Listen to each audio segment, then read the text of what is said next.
Agradeço, Maria José, é sempre uma alegria retornar à convivência de vocês para mais uma reflexão de um tema da nossa doutrina espírita.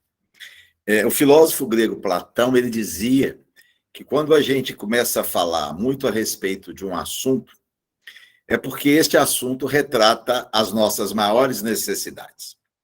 Talvez seja por isso que a gente busca sempre, nos nossos estudos espíritas, esse tema: reforma íntima, autoaperfeiçoamento, melhoramento moral, porque essa é a nossa maior necessidade.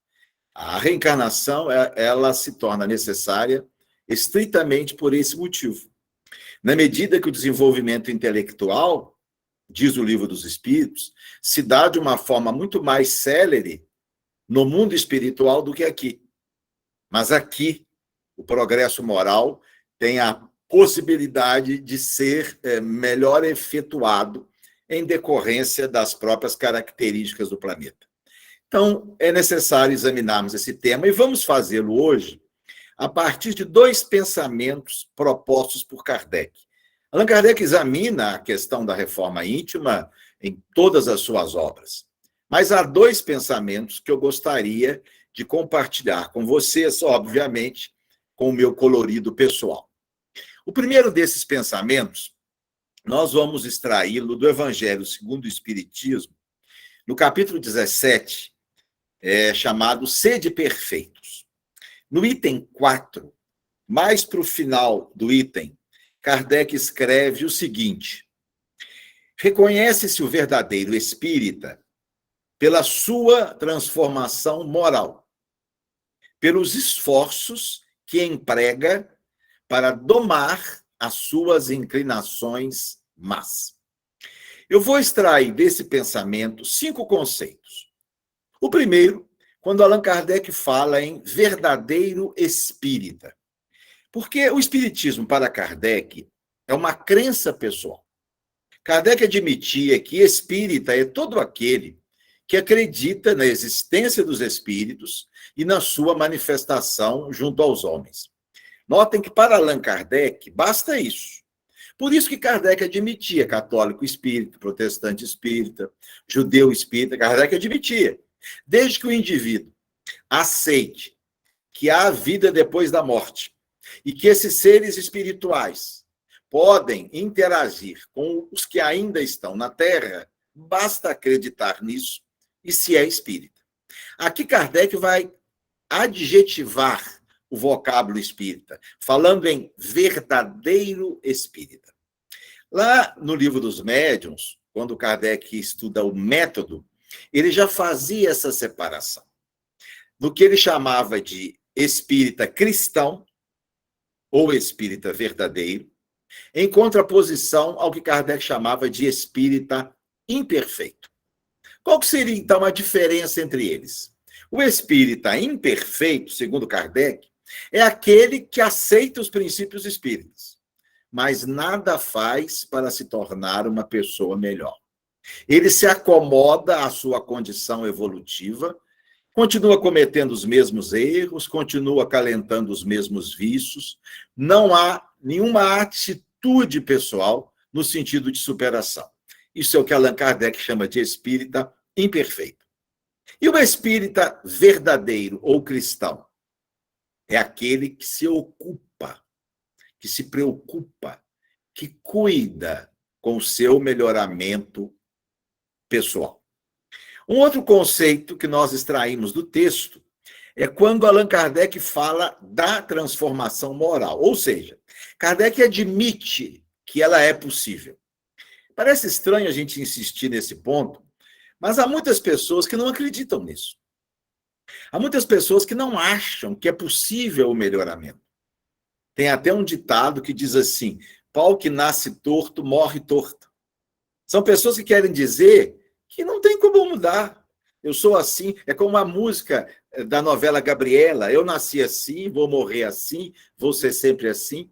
Há muitas pessoas que não acreditam. E às vezes a gente mesmo, em certos momentos da nossa vida, a gente costuma dizer: mais forte do que eu, não vou conseguir, não posso, sou incapaz. Aquela Kardec vai dizer que não tem nada disso. A transformação moral é real. O aperfeiçoamento pessoal é possível. Não é simples, como querem mostrar os livros de autoajuda. Não é uma coisa mágica. A mudança não se dá como um decreto, não. Os bons sentimentos nunca povoam a alma de uma só vez. É necessário um processo de elaboração, mas são possíveis, sim. Nós temos muitos exemplos de melhoramento pessoal a partir do momento em que o indivíduo toma consciência de uma dada situação e deseja mudar, né? Eu gosto de contar um fato, é que ele é muito simples, mas ilustra como é possível. Quando nós mudamos, eu e minha família, para o apartamento que nós moramos, nós começamos a observar que quando nós chegávamos no nosso andar, o meu filho caçula, que à época tinha 10 anos, apertava alguma coisa no elevador. Sempre que nós chegávamos, ele apertava. E um dia eu perguntei a ele, mas Vitor, o que é que você está apertando no elevador? Nós já chegamos em casa. E ele disse assim, ó pai, eu aperto o térreo, porque se o elevador fica lá embaixo, é útil a maior número de pessoas do que fica apenas no nosso andar. Nós achamos aquilo muito interessante, minha esposa, eu e meu outro filho. E a partir desse momento, todos nós, lá em casa, começamos a fazer a mesma coisa. Notem, quando a gente toma ciência de algo que poderia ser melhor, e a gente deseja sinceramente esse melhoramento, ele existe. Há estudos, por exemplo, mostrando que rapazes e moças que vão para outro país no processo de intercâmbio e que passam 1 ou 2 anos vivendo em outra nação, em outra residência, longe dos pais, quando voltam para casa e se submetem a determinados testes de personalidade, verifica-se que esses jovens tornaram-se mais amáveis, mais generosos, desenvolver uma maior cota de boa vontade. Olha só, o simples fato de ficarem 1 ou 2 anos vivendo num ambiente estranho, fora do aconchego do lar, onde eles eram uma espécie de príncipezinhos, né? De princesinha, tendo tudo à mão. O fato de perderem isso por um tempo faz com que eles adquiram ou expandam determinadas virtudes. E a história da humanidade, minha gente, é a história da superação. Do homem se superando. O progresso intelecto-moral é o grande sinal da civilização humana. Se a gente examinar o comportamento humano no passado e hoje, nós vamos ver grandes mudanças, fruto do melhoramento, do progresso. O progresso tecnológico, sim, mas também o progresso moral. Se nós pegarmos, por exemplo, nos últimos 150 anos, vamos pegar alguns dados da época de Allan Kardec até os nossos dias, e nós vamos ficar surpresos com as mudanças reais. Por exemplo, a época de Allan Kardec, a expectativa média de vida de um indivíduo era de 35 anos. Hoje, é mais de 70 anos. Dobrou em 150 anos. A época de Allan Kardec, apenas 1% dos países, 1%, viviam sob um regime democrático. Hoje, mais de 70% dos países da Terra são uma democracia. A época de Allan Kardec, apenas 12% da população mundial sabia ler e escrever. 12%. Hoje, mais de 80% da população mundial é alfabetizada. O coeficiente de inteligência, que avalia algumas habilidades mentais, aumentou 30 pontos da época de Kardec até os nossos dias. A taxa de mortalidade infantil diminuiu 100 vezes. A taxa de mortalidade materna no parto diminuiu 300 vezes. A época de Allan Kardec não existia, por exemplo, previdência social. Não havia aposentadoria por velhice, não havia aposentadoria por invalidez, não havia afastamento remunerado do trabalho para tratar de uma doença, não havia pensão para viúva. Olhem só, um cidadão à época de Allan Kardec que ficasse velhinho e não pudesse trabalhar, ia depender da caridade pública. Uma mulher que ficasse viúva com filhos pequenos e não tivesse alguém na família para sustentar, ia viver da caridade pública. Olhem como em 150 anos a humanidade se transformou para melhor, dando condição à pessoa enferma, doente, aos órfãos, às viúvas, de ter uma vida com dignidade sem depender da caridade pública. Se nós pegarmos mais recentemente, da minha época de criança, por exemplo, há 50 anos, eu, nas minhas férias escolares, ia para Guarani, eu tinha 10 anos, pegava uma espingarda de chumbinho do meu avô e ia matar passarinho. Isso hoje é inadmissível. Há 50 anos era um fato normal. Olha quanta coisa mudou no respeito aos animais, a consideração pela criança, o empoderamento da mulher, o fim do conceito de raças inferiores. Até 1930, acreditavam-se que existiam raças moralmente e intelectualmente inferiores. Hoje todo mundo sabe que nem conceito de raça não existe mais. Quanto mais se falar em inferioridade, o surgimento das férias remuneradas, das 8 horas de trabalho, a folga semanal, o voto da mulher, tudo isso, minha gente, representa um progresso real. Então, Allan Kardec afirma, e com razão, existe uma transformação moral que é real. Mas um terceiro conceito, de que transformação moral Kardec se refere? De quem? Ele vai dizer aqui, a sua transformação moral. A de vocês, a minha, a nossa, não a dos outros. Porque se nós acreditamos que vamos mudar o outro, podemos desistir. Isso não é possível. Muita gente acredita que sim. Quantas vezes vamos assistir uma palestra prestando atenção no que é dito, não para aplicar na gente, para aplicar no outro, não é? Nossa, aquilo que o expositor falou é a cara do fulano. Que pena que o ciclano não tivesse aqui para ouvir. Ele precisaria tanto ouvir isso. Mostra que nós ainda não estamos sintonizados com a verdadeira doutrina espírita. Um amigo uma vez me disse, Ricardo, vou deixar o espiritismo. Vou largar o espiritismo. Eu falei, mas o que houve? O que aconteceu? Há 10 anos que eu estou no centro. E até hoje meu marido não melhorou nada. Essa não compreendeu que a mudança é pessoal, é individual.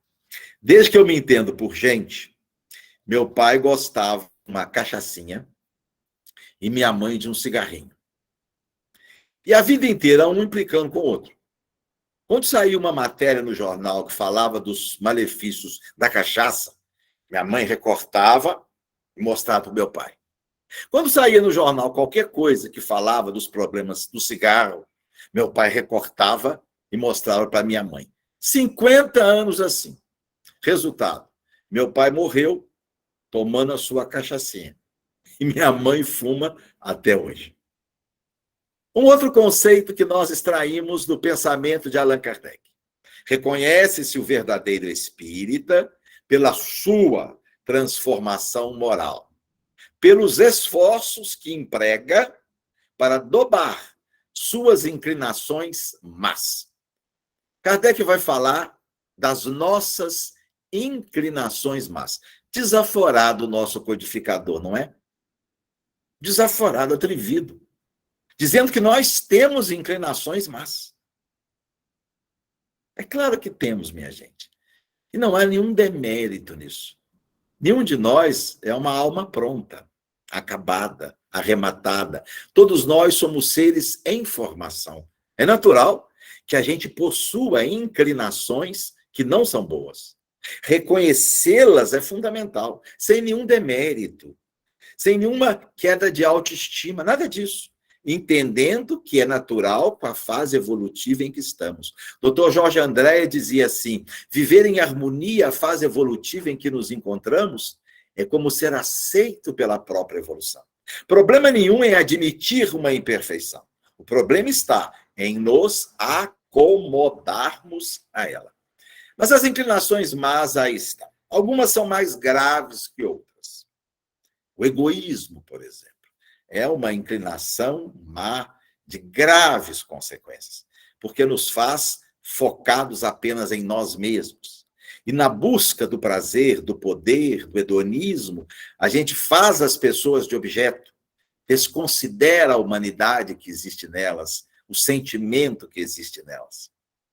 Uma outra inclinação má também de consequências muito sérias, o hedonismo, a preocupação com o prazer a todo custo, que faz de nós pessoas que parece que estamos numa estação de férias, vivendo só em função de festas, acontecimentos sociais, viagens, perdendo a oportunidade de dar sentido profundo à nossa encarnação. Uma outra inclinação má, a vaidade, que faz de nós pessoas atormentadas pelo destaque, pela necessidade de ser elogiado, de ocupar uma posição especial, de ser sempre aplaudido. Uma outra inclinação também de consequências lamentáveis, o vício do poder, que faz de nós pessoas mandonistas, pessoas que estamos querendo impor a nossa opinião, autoritárias. Outras inclinações também são prejudiciais, mas não são tão más, mas precisam também ser identificadas: a pressa, a impaciência, a indisciplina, que faz com que nós não tenhamos o bom hábito do compromisso de horário, sempre atrasando, faltando aos compromissos, o que traz prejuízo para os outros. Uma outra inclinação má que precisamos identificar em nós, que é a fraqueza moral, que faz de nós pessoas subservientes, submissas, pessoas incapazes de impor a própria opinião, o próprio desejo, sempre de cabeça baixa, dizendo sim, senhor, não, senhor. Pessoas incapazes de dizer não. É uma inclinação má, que impede que a gente cresça, que a gente se mostre, que a gente assuma a nossa identidade. Há uma frase atribuída a Chico Xavier, que é muito séria. Chico teria dito assim: ser bonzinho é muito fácil. O difícil é ser justo. Porque para ser bonzinho é abaixar a cabeça e dizer sim, senhor, não, senhor, sim, senhor, não, senhor. É simples. Ser justo é mais complicado, porque ser justo pressupõe analisar o fato e tomar uma atitude que muitas vezes não vai ser aquela atitude que vai agradar a todo mundo. Porque muitos de nós vivemos para agradar as pessoas, esquecidos de que nós precisamos primeiro agradar a nossa própria consciência, porque é na nossa consciência que estão as leis de Deus. Quando eu fiz a minha residência no Rio de Janeiro, havia um preceptor, um médico, chamava-se Roque Ricard, que era uma criatura extraordinária. Excelente médico, honestíssimo, dedicado aos seus pacientes. Mas o Roque tinha essa má inclinação. Ele era fraco, não sabia dizer não. E aí o que acontecia? As pessoas exploravam. Os outros colegas do hospital sempre levavam, né, a sua ajudante, os seus empregados para o Roque atender fora do horário. Estava sempre o Roque lá, tendo que atender depois do horário previsto. Os seus pacientes, sabendo que o Roque era muito bonzinho, o doutor Roque é um santo, sempre exploravam, chegavam lá sem marcar, queriam que ele visse exame. Às vezes ligavam para ele pedindo que ele deixasse na porta do hospital uma receita. Uma delas chegou a pedir que o Roque passasse na sua casa para deixar a receita. E o Roque não conseguia dizer não. Não conseguia dizer não. Mas sofria por dentro. O Roque já estava hipertenso, o Roque estava diabético, o Roque tinha problema de coluna, o Roque não conseguia dormir. Mas o doutor Roque é um santo. Que homem bom! E ele se destruindo por dentro. A gente comentava com ele: Roque, você morre e essas pessoas ficam todas aí.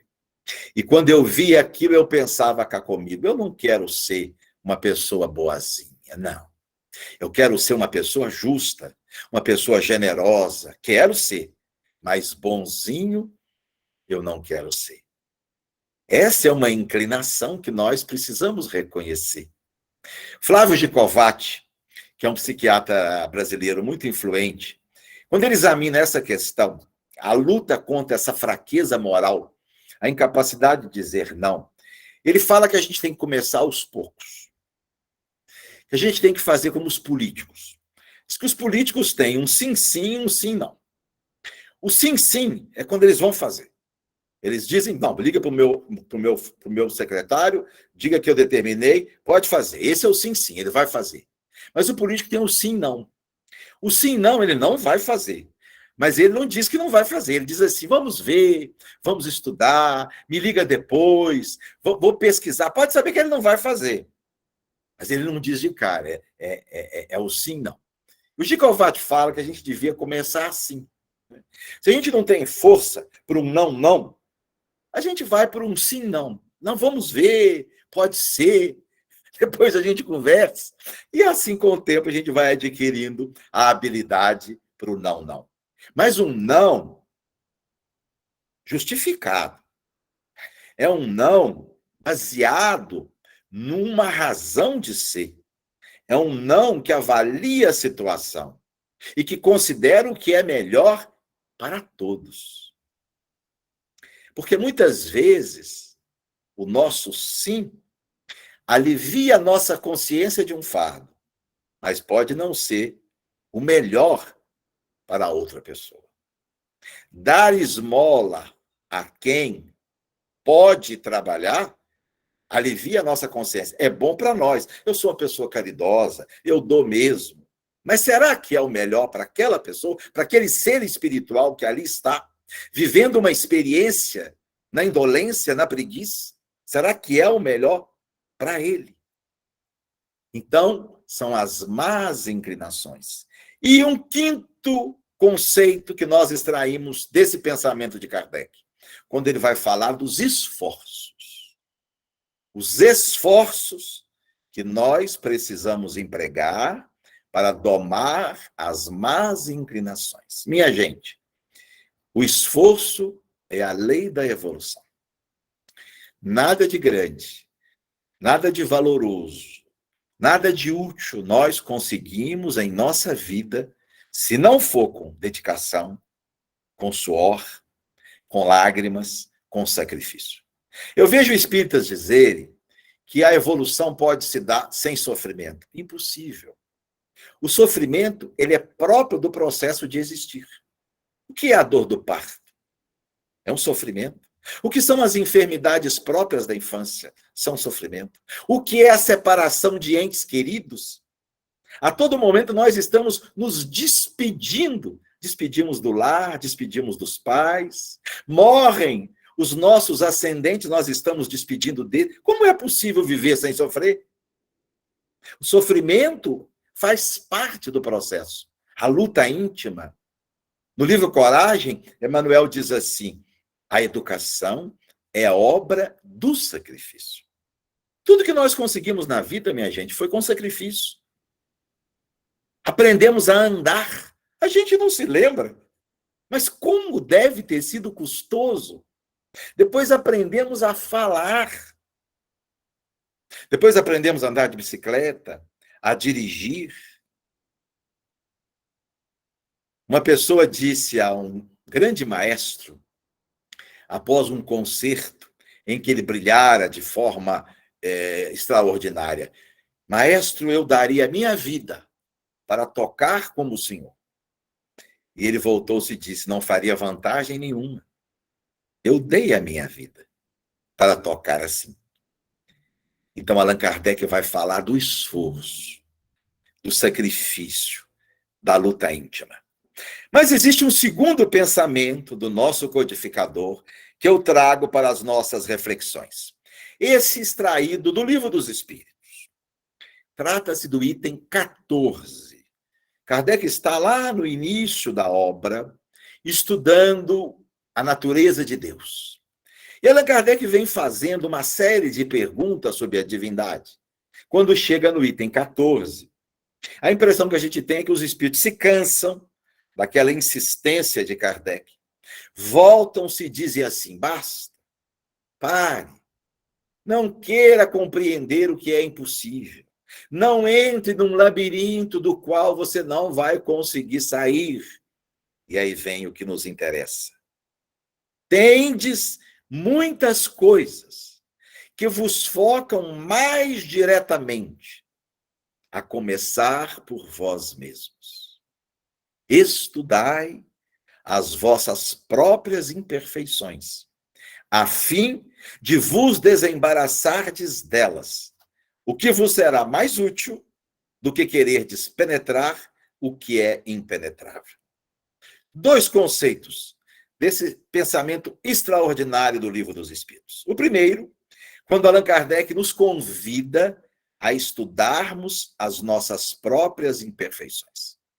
Isso tange, minha gente, ao tema recorrente do autoconhecimento. Para nós sabermos onde precisamos ir, o que precisamos fazer, nós precisamos saber onde estamos do ponto de vista espiritual. Vamos imaginar que nós estamos fazendo uma viagem ao Rio de Janeiro e vamos participar de um evento no Hotel Copacabana Palace. Em determinado momento, eu estou no meu carro e percebo que me perdi. Não sei para onde ir, não sei o que fazer. Eu, então, estaciono o meu carro, pego o meu celular e ligo para um amigo que mora no Rio de Janeiro e digo: olha, estou perdido. Não sei como fazer para chegar no Hotel Copacabana Palace. O meu amigo vai me fazer uma única pergunta. Qual será essa pergunta? Onde você está? Porque ele precisa saber onde eu estou para me ensinar para onde preciso ir. O que Allan Kardec propõe é exatamente isso. Onde estamos? O autoconhecimento, minha gente, é observar-se a si mesmo. É analisar as nossas reações. Verificar o que se passa em nosso mundo íntimo diante de determinados contextos da vida.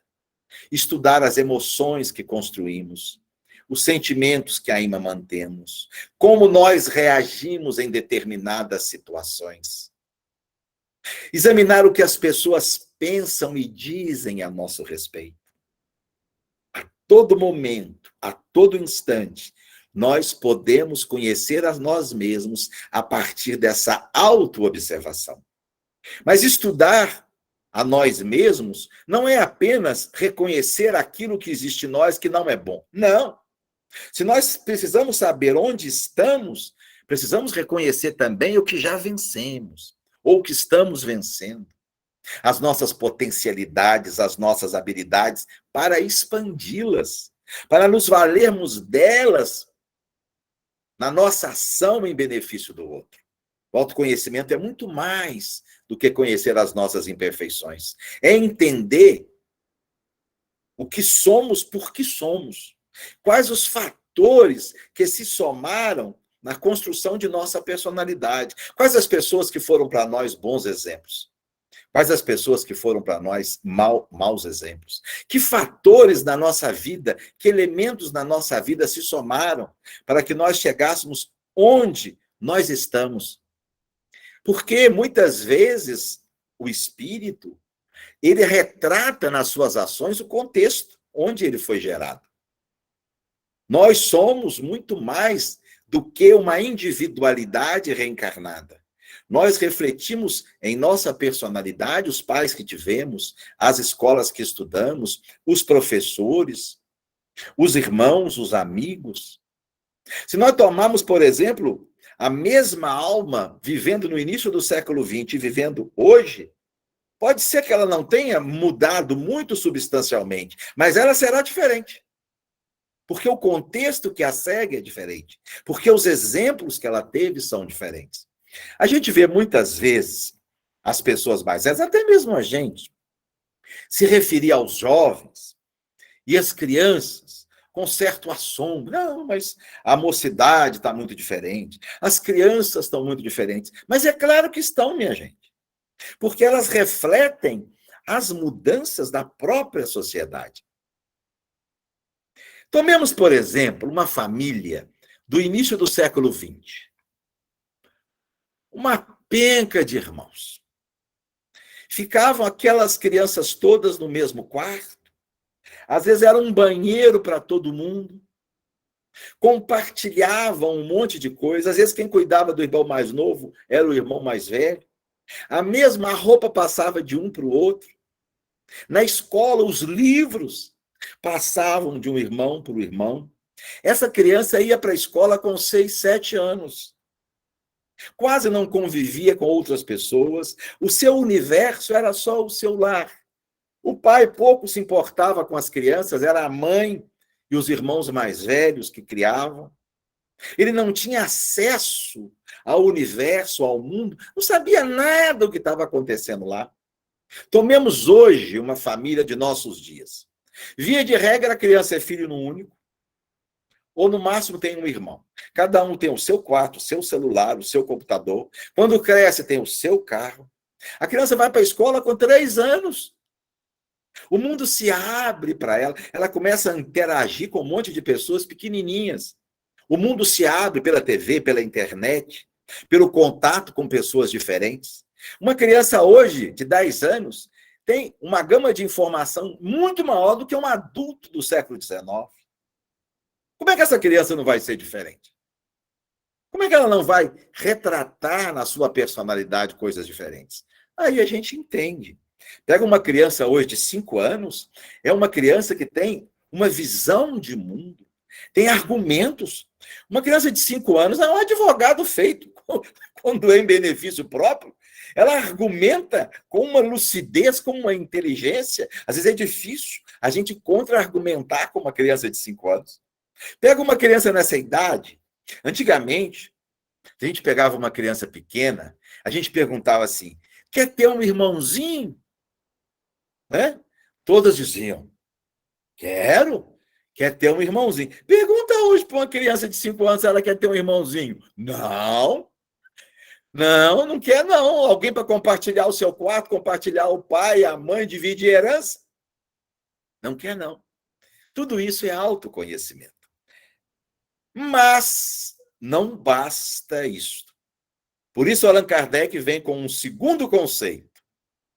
Estudai as vossas próprias imperfeições, a fim de vos desembaraçardes delas. Além do autoconhecimento, vem o autocontrole. Porque muitos de nós, minha gente, sabemos de todos os nossos defeitos, mas continuamos no mesmo lugar. Quantos médicos e educadores físicos fumam? Ora, um médico e um educador físico não sabem os malefícios do cigarro, mas fumam. Fizeram uma pesquisa nos Estados Unidos, entrevistando milhares de homens norte-americanos, e verificaram que 90% deles achavam que a infidelidade conjugal era um erro. 90%. Mas 50% deles traíam a própria parceira. Ora, se 90% deles acham que é errado, como 50% deles fazem? Não basta conhecer os próprios defeitos. Esse é o primeiro passo. Estudar as imperfeições, identificá-las, mas obrigatoriamente temos que dar um segundo passo. Nos desembaraçarmos delas. Aí entra o autocontrole, fazer o bem. Nós só nos tornaremos pessoas boas treinando a bondade. Nós só seremos pessoas humildes exercitando a humildade. Não é simples, porque nós vamos enfrentar a nossa natureza. Nós vamos enfrentar condicionamentos milenares. Não é simples. Uma vez perguntaram a uma garotinha numa escola de evangelização o que era a reforma íntima. A resposta dela reproduz o pensamento de Paulo de Tarso. Ela diz assim, a reforma íntima é a gente parar de fazer o que gosta e só fazer o que não gosta. Olha que retrato legal. Porque aqui o que a gente gosta é o que a gente sempre vem fazendo. É a coisa ruim. É o errado, nos dá prazer, mas prejudica os outros. O que a gente não gosta é aquilo que a gente precisa começar a fazer para paulatinamente substituir o que não é bom. É como a história daquele professor de filosofia que perguntou aos alunos o seguinte problema: você tem um balde cheio de água suja, quer substituí-lo por água limpa. mas não pode simplesmente julgar a água fora. O que é que você vai fazer? E a resposta é essa: colocar o balde de água limpa, de água suja, debaixo de uma torneira, onde cai a água limpa. Com o tempo, toda a água suja será substituída. O autocontrole é isso. É a gente fazer o certo. 4 propostas baseadas em Allan Kardec para reforçar em nós o processo do autocontrole. Primeiro, nos identificarmos com um grupo onde se cultua a verdade, onde se busca o bem e onde as pessoas se ajudam mutuamente no processo do automelhoramento. Nós somos seres sociais, minha gente. Nós precisamos desses grupos. Esses grupos são um apoio. Esses grupos nos motivam, nos sensibilizam, nos ajudam a vencer as nossas dificuldades. Nesse particular, os grupos espíritas. Não só os grupos espíritas, ONGs, grupos universitários, mas também os grupos espíritas. Nós precisamos desses grupos, porque nós nos espelhamos uns nos outros. Nós nos motivamos uns com os outros. Meu pai, durante muitos anos, foi um grande fumante. E tinha um companheiro do movimento espírita, de nome Adalcino Scarnapieco, também falecido, que também era um grande fumante. Um dia meu pai encontra com o Adalcino, e o Adalcino não tem o pacote de cigarro ao boco, tão tradicional nos fumantes de antigamente. O pai olha para ele, e o Adalcino volta: pois é, Arthur, larguei o cigarro. Consegui, meu amigo, parei de fumar. O pai chegou em casa e falou com a minha mãe: mas se o Adalcino largou o cigarro, eu também largo. E depois de muito sacrifício, abandonou o maldito. Passam-se os meses, os dois se encontram em Guarani, Adalcino foi lá visitar a minha tia-avó Elza Baeço, meu pai estava lá, e quando o pai olha para o Adalcino com um cigarrinho entre os dedos.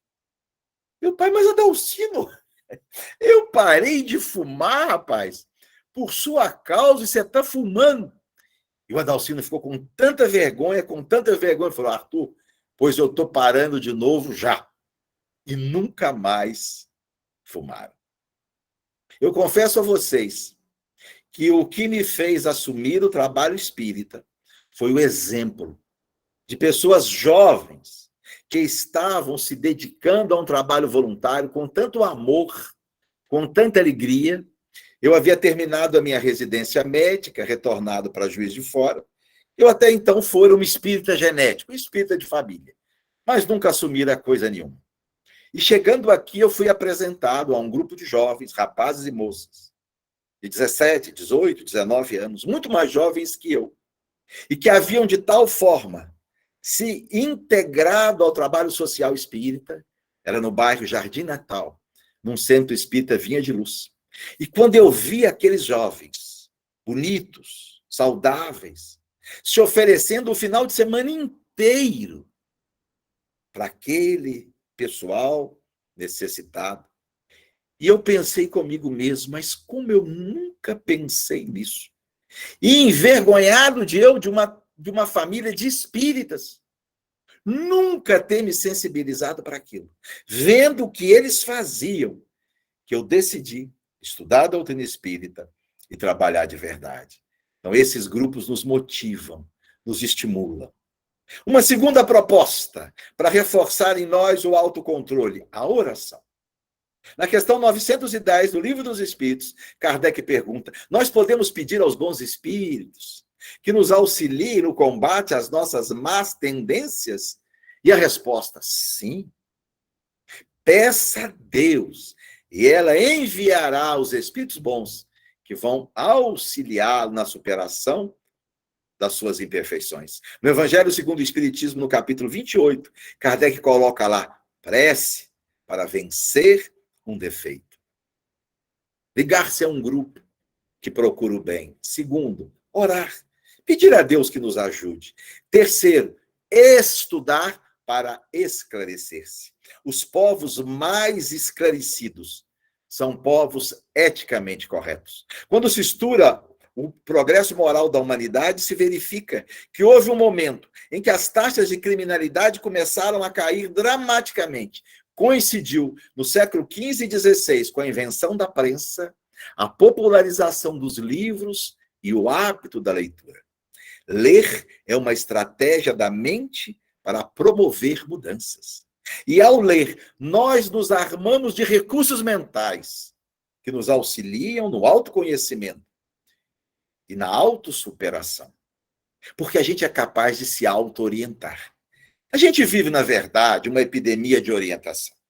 A todo momento, pessoas nos procuram no centro, no trabalho, pedindo orientação. Orientação para tudo. É claro que a gente faz o melhor. A gente procura, sim, ajudar as pessoas em nome da caridade. Mas a orientação que alguém dá tem sempre o viés do próprio indivíduo, que não é aquele que vive o problema. Quando a gente orienta alguém em qualquer coisa, a gente não está vivendo a realidade do outro. Só quem vive a própria realidade pode, de verdade, se auto-orientar. Então, a nossa orientação deve ser: estude, leia, se esclareça, e você vai encontrar, sim, nos verdadeiros autores, o caminho para a sua superação. Eu me lembro um dia, eu estava na casa espírita, ainda na época da Sampaio, e pediram para conversar com uma mocinha que estava muito agitada, porque queria conversar com o espírito da casa. E não adiantava ninguém explicar que não tinha espírito ali para ela conversar, mas ela queria. Eu cheguei e disse assim: mas qual que é o problema? Eu preciso conversar com o espírito. Eu virei e disse: já está conversando. Eu sou o espírito. Ela ficou assustada, deve pensar assim: esses espíritos são tudo maluco mesmo. Eu estou conversando, quero conversar com o espírito, ele falou que eu sou um espírito. Eu disse assim: sim, minha filha, eu sou um espírito, é encarnado, mas sou um espírito. Ela: não, mas eu queria um espírito morto. Eu disse assim: olha, tudo que um espírito morto puder te dizer, eu também posso. Sabe por quê? Nós estudamos nos mesmos livros. Nós somos alunos dos mesmos mestres, que é Jesus e Allan Kardec.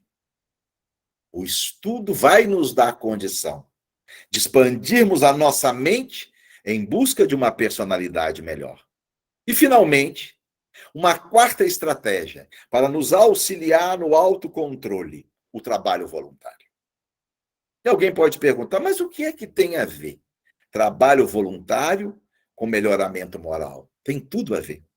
Quando Jesus percebeu que os seus discípulos já tinham o mínimo de conhecimento suficiente para se iniciarem, dividiu-os em duplas e disse: ide e pregai, curai os enfermos, limpai os leprosos, afastai os demônios, ressuscitai os mortos, dai de graça aquilo que de graça recebestes. Notem, Jesus convocou-os para a transformação moral na ação social. Porque a reforma íntima não pode se dar no conforto do lar. A reforma íntima tem que se dar na interação com o outro.